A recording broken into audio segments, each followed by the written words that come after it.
Alors effectivement, éclairer les élèves, c'est le rôle de nos professeurs. Maintenant, j'ai eu la chance de lire le petit courrier qui a été envoyé aux professeurs pour le débat. Mais quelle chance, Franck! C'est une chance, hein.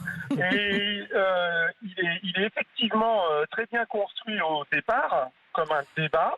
Ouais. Pourquoi les professeurs doivent présenter un débat. Le problème, c'est que pour moi, un débat, il doit y avoir un argumentaire pour et un argumentaire contre. Or, sur cette petite directive, il n'y a que l'argumentaire pro-vaccin. Et pour moi, c'est pas un vrai débat. Comment nos enfants peuvent décider de quelque chose quand leur professeur leur présente une version des choses? C'est ça qui m'ennuie. Pour moi, c'est plus de la propagande que de la pédagogie. Ça veut dire que pour vous, c'est pas du tout leur rôle. Quand vous disiez que votre femme était directrice d'école, c'est ça? Oui.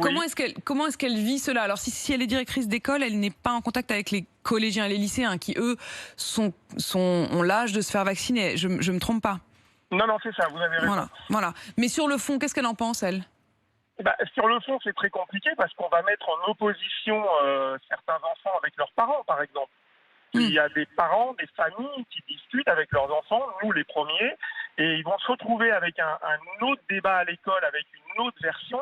Pour moi, c'est pas un débat éclairé, c'est déjà assez compliqué. Oui, mais Franck, justement, on entendait cette enseignante en SVT là, dans le reportage qui nous disait, on va pas débattre. Elle trouve ça que c'est une erreur de débattre avec les élèves. En revanche, oui, une prof de SVT peut avoir tout à fait la légitimité pour démonter peut-être certaines fake news qu'auraient entendues les élèves au cours de l'été, des rumeurs qui circulent entre ados.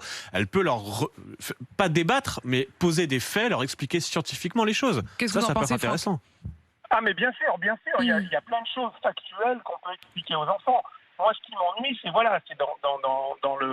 dans l'argumentaire qui est proposé aux enseignants, ce n'est que du pro-vaccin. Et d'ailleurs, ça va avec ce mot qui circule d'ambassadeur de la vaccination. C'est en effet une logique qui ne va que dans le sens de la vaccination et pas forcément du débat. J'imagine qu'il y a aussi certains professeurs qui eux-mêmes ne sont pas forcément favorables au vaccin. Quelle va être leur position?